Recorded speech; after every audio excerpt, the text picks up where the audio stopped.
God, that would have been a real pain in the ass if I talked for like an hour and had nothing from the audio. Okay. Hi. All right. Welcome to another episode of That's Right, Bitches. That's right, bitches. This week, we're talking about activity trackers. We're going to talk about activity trackers mostly, but I also want to talk about a couple of other things. And to start, I have decided to go full Joe Rogan here. I'm going to record the video of my podcast, which this week is me with no makeup and sitting at my kitchen counter looking like a slob. That's basically all it is. So there's not anything interesting to look at today, but I figure why not?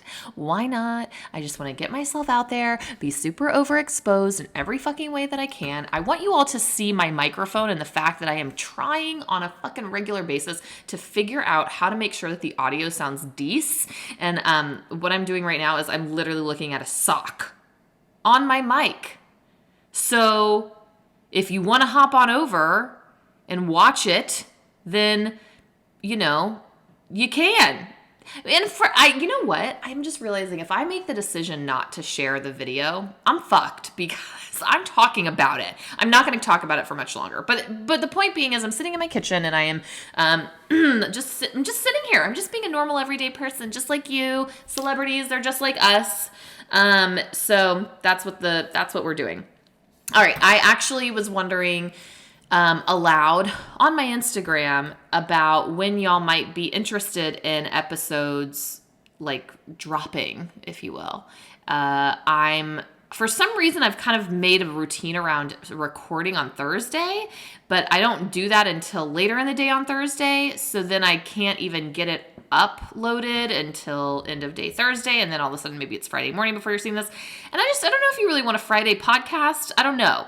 But here's where we're at. I'm doing 2 episodes a week because I have so many words to say and clearly not enough people in my life who want to hear the sound of my voice. So I thought it would be fun to do a little mini-sode once a week, like a 20-minute whatever.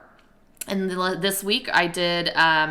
I talked about things that I hate. And I don't know. Honestly, I feel like that in and of itself could be enough to run through the whole entire mini-sode series. But maybe it'll change. Maybe it won't. I don't know. And then once a week doing a full regular episode. So that's like what this is.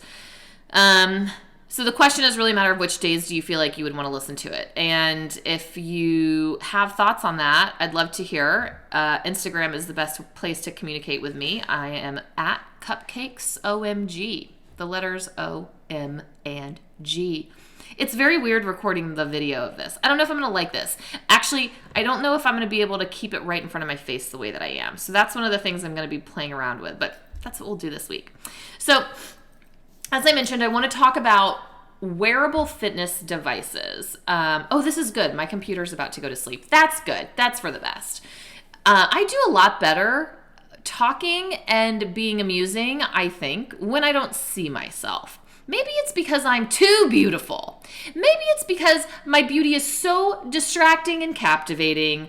I am essentially the Greek god Narcissus, and I'll drown in my own bathtub because I am so in love with myself.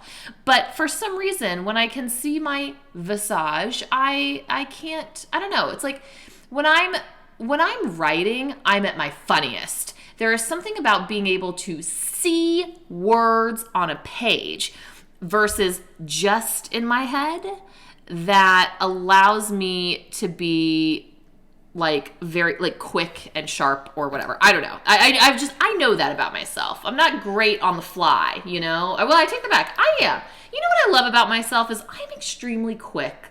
I'm clever and I'm cunning, and I've watched a lot of Nick at Night and 50s television programming, like vintage TV. So I know a lot of quippy, obscure references, and I really like that about myself. Sorry, let me just mute my phone.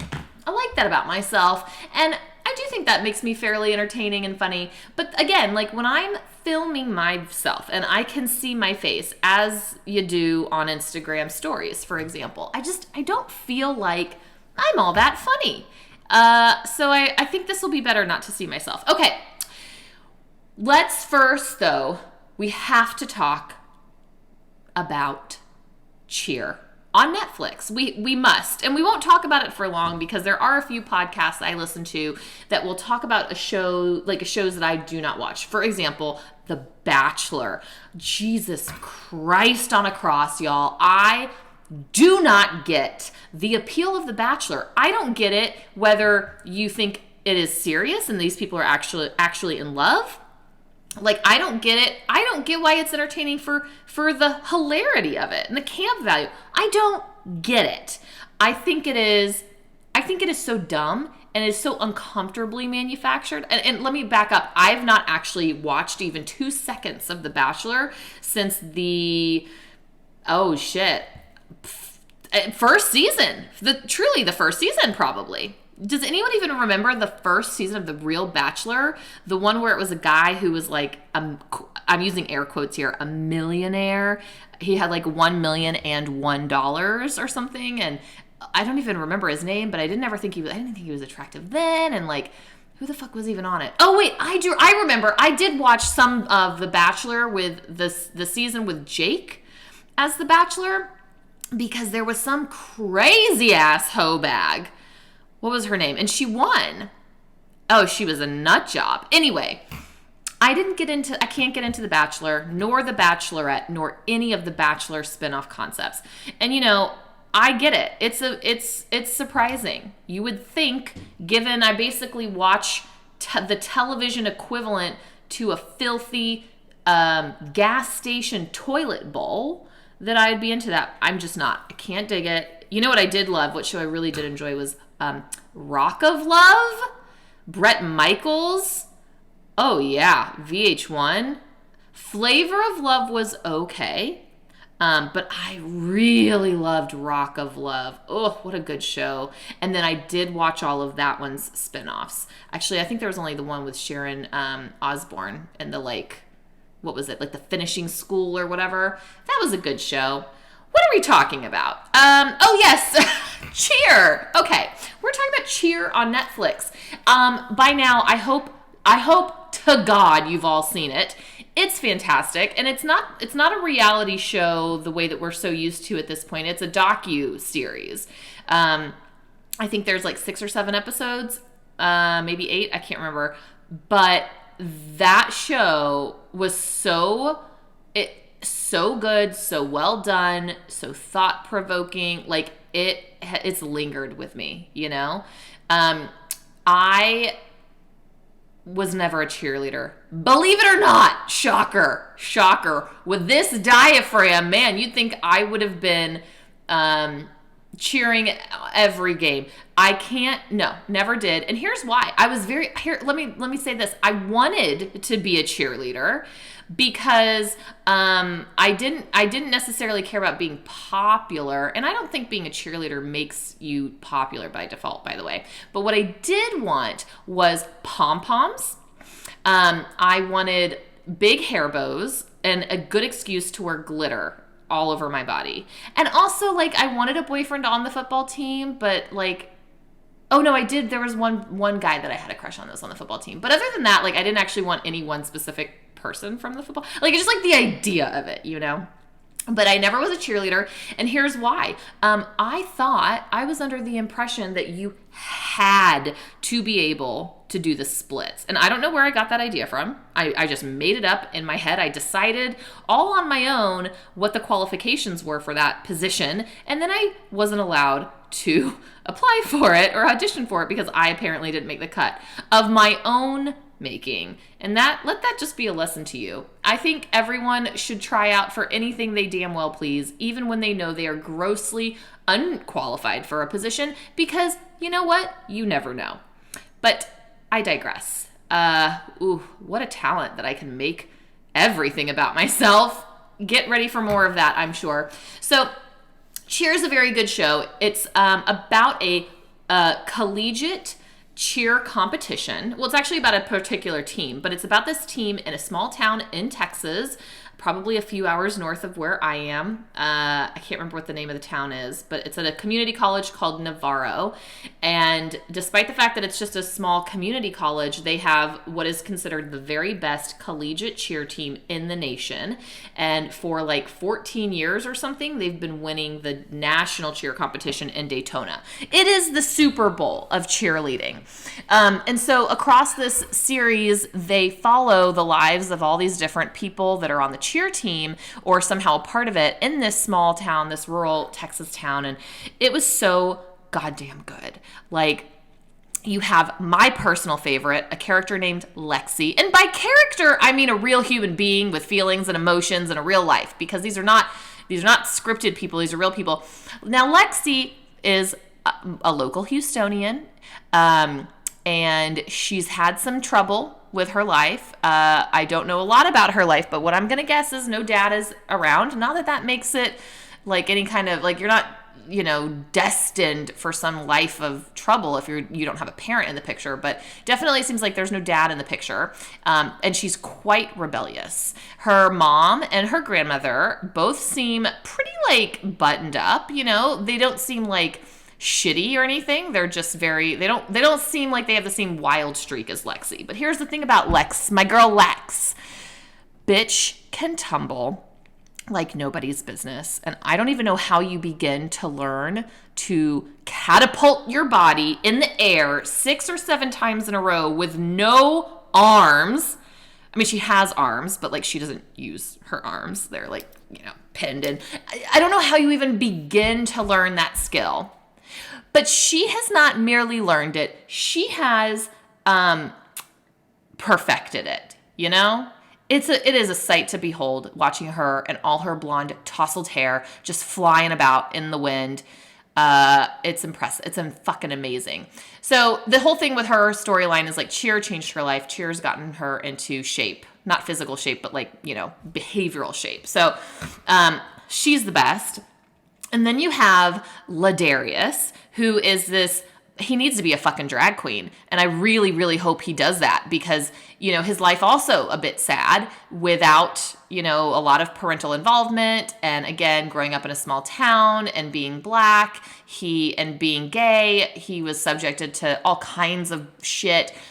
He was also molested. Like, it got dark and very heavy. But despite that, he's got you know what? I was going to say he's got a great attitude. He kind of doesn't have a great attitude at all times. He has a very good attitude for the way that he's approaching his life. But sometimes, like, he gets in the shit with people. And some of that's because some of the people are being shitty and they just, like, need it. But I think his life would have been very, very different if it weren't for cheer. So his storyline's great. And then my fucking favorite of all time is Jerry. Oh, sweet, precious, angel, cherubic, precious bumblebee, teddy bear, kitty cat Jerry. You just wanna nuzzle him. And he's got lots of great people in his life. But the sad thing is that his poor mother died a few years ago. And you got to keep in mind, all these people I'm talking about are like 21, if that, they're in junior college. So they're not like, they can't even rent a car yet. And the shit they've gone through. And so anyway, Monica is the woman who runs the whole thing, and Monica is just I want a poster of Monica so that I can hang her up in my bedroom, and every night before I go to sleep, just light a candle, burn some incense, get on my knees, Shabbat Shalom, or whatever it is people say, and a prayer to the one, the only Monica. I don't know her last name. You know why? She's the kind of woman doesn't need a last name. She is Cher. She is Madonna. She is Oprah. All right, now I've gone too far. She's not Oprah, but, she's like Oprah's first cousin's baby daddy's adjacent. Like she's in the orbit. She's of the orbit. What's happening? Okay, so that show is great and you should watch it. It is, I think I talked about this. Did I talk about this already? I don't even know what I've talked about on this podcast, but it gets into the whole work porn thing that I love. Yeah, I did talk about this, but it's like they just work so fucking hard and it's so good. All right. For the sake of not just repeating myself for the bajillionth time, let's move on to a topic that I know I haven't discussed yet. Because I really haven't talked about it very much in general, but I want to talk about wearable fitness devices. Now, I realize y'all may not recognize this yet about this podcast because we have not actually dug in yet on this, but I really do. I really do mean for this to be kind of a health wellness type thing. Yikes! Talk about stepping your toe and anyone else's business except for your own. Like, stay in your lane. I know. But here's the thing. I'm very into wellness. I am very passionate about healthy living and being, just well-rounded about my approach to health. It's not just about my diet, although my diet's been a fucking wreck. But, it's not just about what I eat. It's also about the people that I surround myself with, the environment that I'm in, the sleep that I get. Like, it's all these different things that contribute to total body and being wellness. So, last year, at the end of the year, I found this YouTube channel called Buttery Brothers.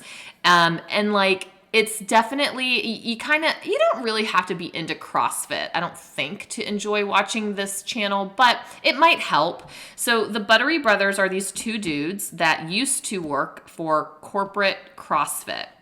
And they were like their videographers, and they documented the whole process of the CrossFit Games, and they did all the media materials for the corporate CrossFit organization. Last year, they got fired and laid off as part of this mass restructuring and the whole thing. And like, I don't want to get into it because A, I don't know enough about how to talk about it, and B, you're not here for that. But the point is, they had to find something else to do. And what did they do? Well, they turned to YouTube, because that's what anybody who loses their job does. You know what I mean? Am I right? So that or podcasting. So they created this YouTube channel, and because they are like how do we say this word? Documentarians? I think that's it. Because they're boys that like to film things on a video recorder, they turned to YouTube. And because they know what the fuck they're doing, they're making these high quality production, like video diaries. But they're more than diaries. They're very, very entertaining. Anyway, they are where I learned about Whoop bracelets. Okay, so that's what we're going to talk about today in particular. But before we get too much into the Whoop, I'll talk first about wearable devices. So I started my wearable device adventures with an Apple Watch, and I got an Apple Watch I think in 2016, summer of 2016. I'd been working out pretty regularly for about a year, and I don't know. I just started thinking I wanted to be able to see my calorie burn. For some reason at that point in my life, that was very important to me, or important enough that I thought I want a device.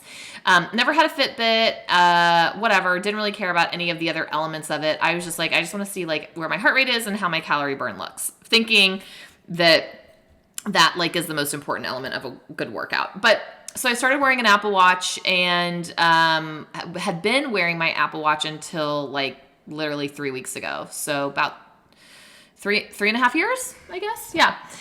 And my relationship with the Apple Watch as a fitness tracker has been like kind of hot and cold.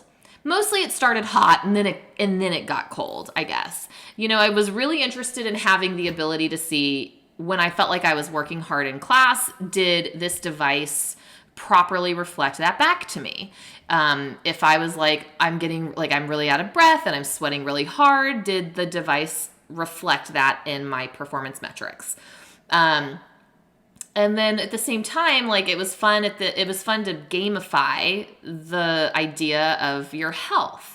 So if you have an Apple Watch or maybe a Fitbit or whatever else there is out there, maybe you know what I'm talking about, but like every month Apple would put out a fitness challenge with your Apple Watch. So like 1 month it might be to take, to do like 15 workouts, at least 30 minutes each, or something like that. Or another one would be close your move ring 25 times this month. And your move ring was basically the number of calories you burned against your goal that you would set. So it's all stuff that you could control and manipulate, you know, but the idea being like, let's make sure you're doing stuff to be active and all that. Apple does a stand goal, which is, I suppose, related to steps. Like, they wanted you to hit a goal of 12 hours of standing in a day. But here's the problem with that. That was, always fucking wildly inaccurate. I pee look at this. I'm showing my water bottle, okay, on camera. And maybe you've seen it on Instagram. I drink at least 100 ounces of water a day. This is a full gallon, and I'm already at almost 5 p.m., and it's 5 p.m., so I'm on track for the day. I stand probably every 30 minutes because I pee so much, but the watch wouldn't always catch it. So that was kind of annoying. So that's where that was one of the reasons why over time I kind of stopped being interested in my Apple Watch and what it was telling me. There were a few things going on. One, depending on where you wear your Apple Watch or how tight it is or whatever, it doesn't always catch your heart rate, you know? And so ultimately you're not going to have a really accurate read on your heart rate, which is then ultimately going to give you potentially a misrepresentation of your calorie burn because your heart rate is directly linked to your caloric burn. So you may not get an accurate read with an Apple Watch or really any device that's not actually around your heart. So that's just the first thing.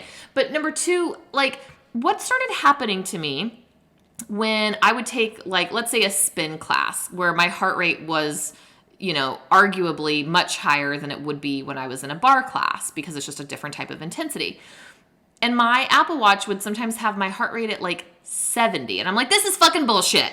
I'm not sitting on my ass having a cola watching Vanderpump Rules. I'm not relaxed. Like, I'm putting my body under a lot of strain. So it would get very frustrating with me. I would know there were times when my heart rate was not being captured accurately. Number two, the stand thing, which we've talked about. And like, in general, I found myself being distracted by my Apple Watch in class. So when you have an Apple Watch, and maybe again, this is true with like Fitbits, but you can see the data. You can see it on your wrist. So if you're like in the middle of a workout and you're like, oh, I wonder how many calories I burned. Like, you can easily distract yourself. It's like looking at your phone during a movie, you know? And that was when I really started to get annoyed at myself. I was like, this is stupid. Like, what matters is that I'm actually getting my workout in and that I'm working really hard. Whatever the numbers are whatever the numbers are, regardless of whether I look at them, you know? I'm not going to suddenly make my heart start beating faster. I'm not going to make my heart rate faster, you know, unless I just work harder. But you shouldn't need a watch or a device to tell you that. Unless you're doing some kind of professional athletic conditioning, you should just be approaching your workout like as a normal person, thinking the goal today is, you know, to feel rejuvenated afterward. Or the goal today is to lift heavier than I did the last time we did this movement, or whatever the thing is, you know? So I kept wearing my Apple Watch, but back to the Buttery Brothers, when I was watching these YouTube shows, one of their advertisers was a brand called Whoop. I had also previously heard about them from another podcast that I listened to and was really intrigued about it. And I knew it was an activity fitness tracker, but I didn't really know a whole lot about it. So I started looking into it. And what made it very appealing to me was that, yes, it tracks your workouts and your calorie burn and your heart rate, but it's actually tracking your sleep and your recovery as well. So it's looking more at your holistic health and fitness than it is just how do you perform in one single workout. And given the way I'm trying to think about my health and wellness, like as a holistic thing, I thought that sounds really interesting. The other thing, and this is just going to speak to my superficiality, which is not new information to anyone, but the other thing I liked about it was, so It is a monthly subscription. Like that's what you pay for. And when you do it, you get the device, the wearable is free. A quote unquote free. I mean, obviously you're paying a component of it in your monthly fee, but you don't have to buy a device and also pay for a subscription service up front. Now that being said, the device that's included is just a plain black band. And like if you're a man or just a plain lady, then fine, have at it. But they, of course, found a way to get people to pay more money by having upgraded and premium options. And they do indeed have a rose gold accented device. And you know your girl went and got herself an upgraded premium wearable. And so what I have is the rose gold clasp with the vegan leather, so basically fake leather bracelet. And it's like this ivory bone color, and it has a little bit of texture on it. They make another one that's rose gold with like a white nylon, I think, and then they also do that in black as well. But I like the white because I don't wear a lot of black. Like, I don't know, I just don't want to wear the fucking black. I just don't want the black. I want the white. So that one, I think for that upgrade, it's like it's either 110 or like $140. So it's a lot, because I wanted the rose gold. They have other options that are an upgrade that you can just basically like change out the color of the band. And I think those are only like $30, so you can do the non-standard, non-included versions that aren't nearly as expensive. But like that was part of the appeal for me. I was like, oh, that looks like jewelry. And so when you see it, what you'll notice is, again, it looks like a bracelet. There's no like electronic face of any kind. So it's not a watch. You're not gonna be able to respond to texts. You're not gonna check the weather on this thing. It's legit just to track your health statistics. So I loved the element that it was not going to be distracting during a workout. And I also really liked the idea of having something that would track my sleep. And so again, there's plenty of things out there that you can use to track your sleep. I mean, you could even wear your watch, your Apple Watch, but quite frankly, I mean, with the bands that I always put on my Apple Watches, like that's a no-go. That's a big hard pass. The first thing I want to do at the end of the day, when I get home at night, is take my fucking watch off. But I wouldn't, because I also wanted to burn my calories and get the credit for it. I started having a very unhealthy relationship to my watch. So I really like that about the Whoop, that it takes out any form of distraction while you're doing your work. And it just kind of blends into the rest of it. If you wear jewelry, it blends in, or if you don't, and you're a dude, you kind of forget about it. So I've had my Whoop for a little over 3 weeks now, and I wanted to talk a little more about like its performance and what I think.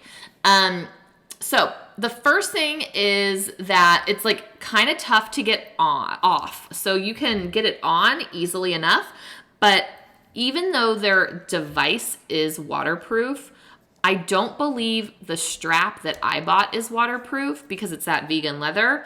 So like sometimes when I'm washing my hands and sometimes water will roll down my wrist, the band will stay damp, and I fucking hate that feeling. So I will take it off while I shower, or anything where I think I'm just gonna I don't really take it off when I'm doing the dishes, but like that's when I take it off, when I shower. But the idea is all the other bands are waterproof, so you could just leave the thing on 24/7.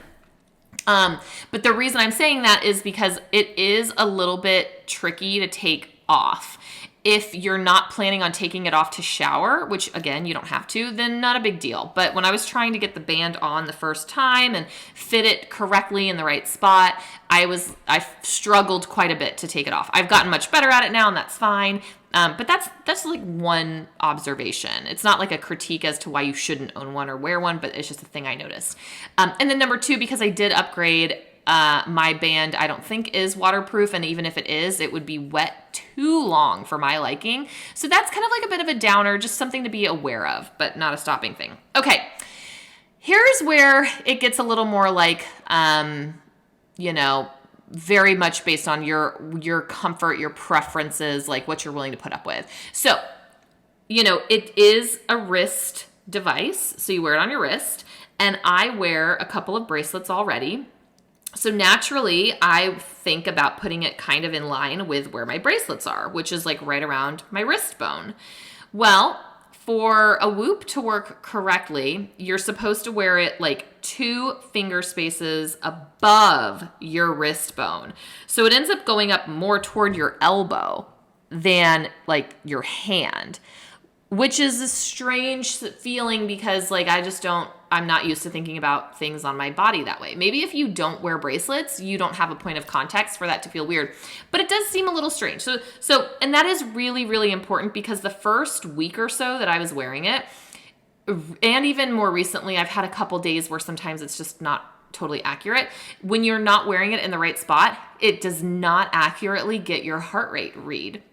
So in addition to your heart rate, it's also going to measure what's called your heart rate variability, which is a new-ish stat for me to look at. But again, one of the reasons that I wanted to move toward a device like this, because heart rate variability has to do with like I don't know what, fucking milliseconds, nanoseconds, whatever, these tiny little bits of time in between the actual beats of your heartbeat. Excuse me. And so that can actually be a much more, or I don't want to say much more, because like, who do I think I am? I'm not a fucking doctor. I don't know shit. But I think from what I understand, heart rate variability can be a really important indicator of your health and your fitness, from both a recovery perspective, but then also like, depending on what your heart rate variability might be, it could be indicating that you are sick, or getting sick. So heart rate variability and your heart rate itself, really important to wear the device in the correct place, because if it's way too low, or if it's too low, and by too low, we're talking like centimeters, half an inch, it's like that small, that precise. So that is a bit of a weird adjustment to get used to. So for the first week or so, I definitely was wearing it too low down my arm, like closer toward my hand than toward my elbow. I mean, don't be mistaken. You're not wearing it up on your elbow. I'm just trying to give you a frame of reference for the direction that I mean on your arm. So it definitely has to be in the right place. It also has to be tight.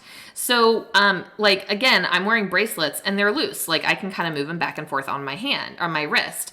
This, you're not supposed to even be able to, like, it's supposed to be a lot of work to get a finger under the strap. So like even right now, mine is probably just a teensy bit too loose.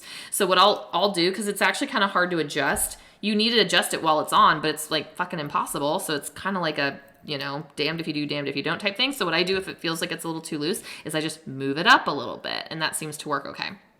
So those are my initial like quote complaints or grievances. They're nothing crazy, nothing wild. But the other thing is I think there is a learning curve. I think as you wear it, like over time, it gets better at measuring your statistics or your metrics, whatever it is you want to call it. Like the more you wear it, the smarter it gets and the more accurate it is. So I'm just doing a quick time check. Okay, 32 minutes. Okay. So the first week or so, I didn't feel like, and here's me just being like, again, smarter than everyone and everything. I would do my workout and I would be like, oh, fuck that. Like, there's no way that my max heart rate was only like 152, because I know there wasn't, when, oh God, excuse me. We're not editing this. Remember, this is an unedited show where just all the blemishes come out. So I was working to a point of like total fatigue, and I knew that I was pushing myself, and I was like, there's definitely no way my max heart rate was only like 150 or whatever, I'm like, there was 100% my max heart rate would have had to have been in the high ones, mid to high 170s, that's generally where I can push it to. And so it wasn't registering that. It also wasn't registering my sleep sometimes. But again, that was all in the very first week, and I realized I wasn't wearing it in the correct place. Here's what's interesting. The Whoop customer service team actually reached out to me proactively to tell me that they didn't think I was wearing my Whoop correctly. So that's really interesting. Like, obviously they're monitoring the stats, on your behalf. But that was really cool that they proactively reached out. They followed up because I'm awful with email. If you ever want to get in touch with me, whatever you do, don't email me because I don't check email. Email is junk mail for me. You know how you just you check the mail, you immediately throw away the junk mail? That's what I think of my entire inbox. I fucking hate email. And as soon as I no longer am beholden to clients, I will literally never check an inbox again in my fucking life. It's just a dream that I have. So anyway, they were very proactive. I didn't respond to my emails because, duh. And they still followed up with me 2 different times, being like, we're just following up. Are you, and then finally I was like, thank you so much because I really appreciate that you followed up, blah, blah, blah. But sure enough, that was the issue.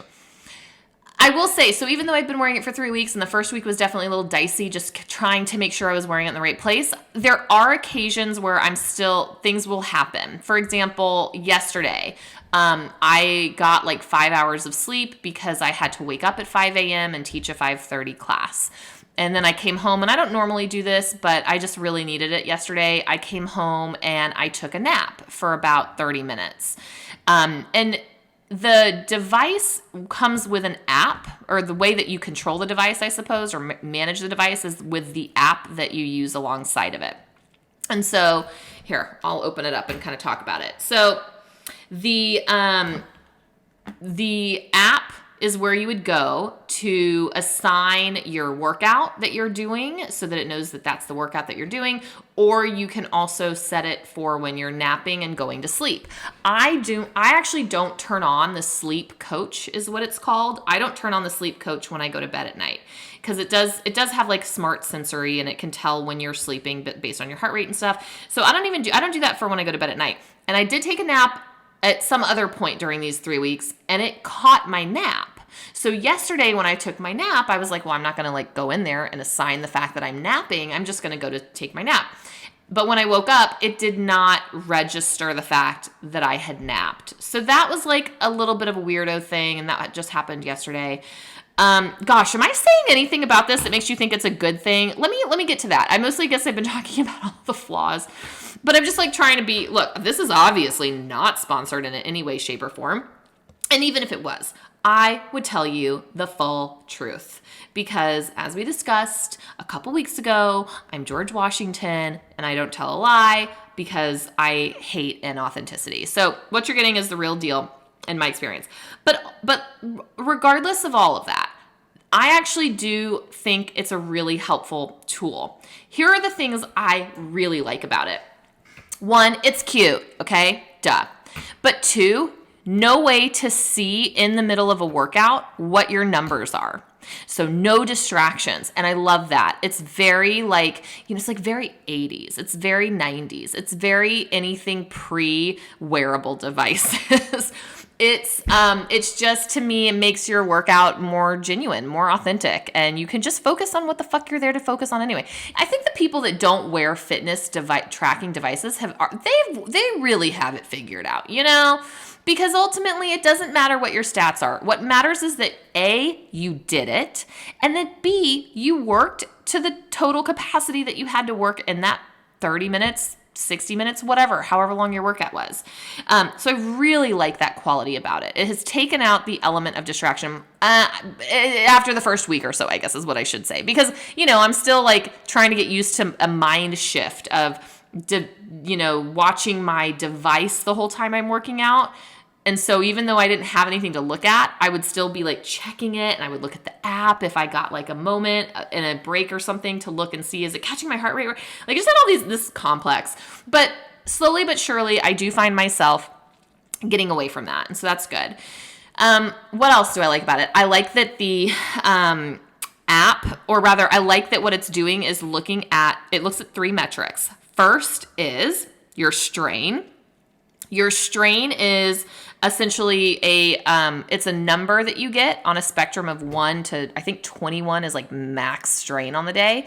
And it's looking at all the activities you do across the day and assigning you a score of what your strain on your body is. And that's a combination of your workout, your, what's your NEAT, your non-exercise, something I don't remember what it stands for, but like when you walk from your car to the grocery store, that's a NEAT movement, non-exercise activity, basically. And then when you're just like sitting around watching Vanderpump Rules, as we've discussed, or Cheer on Netflix, that's the stuff that goes into deciding your strain on the day. Now, okay, we'll come back to it. Strain. Then the next one is recovery. So recovery, as I mentioned, has a lot to do with your heart rate variability. So your resting heart rate, your heart rate variability, and a little bit to do with like how much sleep that you got. And then the third metric is sleep. Truly, it's just sleep. And it's a combination of both the amount of sleep you got, and in fact, it's mostly about the amount of sleep you got, coupled with like how good your sleep was. It'll track if you had lots of disturbances in the night. Like it's normal, even if you're in bed and you think you're asleep for, let's say, 9 hours, there's probably like an hour where you did have moments of awakeness, even if you don't remember being awake. So those are the three components that it's looking at. And so depending on, let's say you had a really high strain day because you had a really aggressive workout, you were walking around a lot, maybe you were stressed and your heart rate was elevated, and then you didn't sleep so great that night. Well, for the next day, it's going to have you on a lower recovery, and it'll tell you to take it easy today. So especially if you're like a chronic over-workouter, or you're chronically stressed, or, like whatever it is, if you're chronically underslept, is that a thing? Whatever. If you're dealing with a lack of sleep, I think it's really helpful to just like draw attention to those areas where you do need to give your body a rest, because a lot of people just push and push and push. They either don't sorry, I'm getting a phone call. They either don't respect their body's need to recover and rest, or if they do, they don't maybe focus on the right things to take a rest on, Mostly where I'm going with this is most people are just not getting enough sleep. And I really thought I was getting a lot of sleep. I'm getting into bed at 9:15. I try to be asleep by 11 at the latest. Most of the time I can sleep until 7. I'm getting about 8 hours of sleep a night. Nope. Big no. Mistake. Wrong. I'm getting on average like 6.5 hours of sleep a night. Maybe 6 hours and 45 minutes. And that's bad, y'all. Like the amount of sleep that you get a night, and the quality of it, of course, but like it starts with how much sleep you get, is directly linked to your longevity. Like people that sleep less than 6 hours a night for a lifetime are like statistically and scientifically proven to die 10, 15 years earlier than the average person. Like it's scary. Whatever that stat is. Look at me just making up statistics. Did you know that 46% of all statistics are made up on the spot? Well, now you do. But it really is true. It does directly link to your life quality or quality of life, illness, and also your death, your death day. So that was very illuminating to me because, again, I thought I was getting 8 hours of sleep a night, and I'm super duper not. So I'm trying to use that effectively. And then also, here I am thinking I have these hard workouts. I'm pushing myself really hard, but my day strain max has only ever maybe been like 15 out of 21. But that's it's not bad. It's not like I'm trying to max myself out. I'm not like training for a marathon. I am not a CrossFit athlete. I'm not training all day every day, so it will, because the strain on your body has to do with where your workout is concerned, has to do with both the length of the workout and also the strenuousness of the workout. So like if you go for like a 60-minute walk, your strain might be the same as if you did like, I don't know, a 10-minute CrossFit workout. They're not created equally, but because it's valuing the time of the workout just as much as it's valuing what the workout is, you might find that like, oh, well, I got a score of 6 strain for my 15-minute workout. It's not very high. Well, actually, no, that's very high within the parameters of how Whoop defines strain, because that was only 15 fucking minutes of work versus I got a 6, but I walked for 60 minutes at like a speed of 3 miles an hour. Does that make sense? I hope so. So yeah, there's that. So that's that. But I will say this, because I've never tracked my sleep before, and now I am tracking my sleep, I'm starting to get a little bit of a sleep complex. Like, here's the thing. As soon as you start measuring and quantifying and evaluating anything or scrutinizing it, like, of course you start to kind of think about it and make it a thing. So I've caught myself a few times over the last few weeks being like, I'd wake up and the first thing I want to do is check my sleep score. Like, did I get the A and the gold star on the thing today?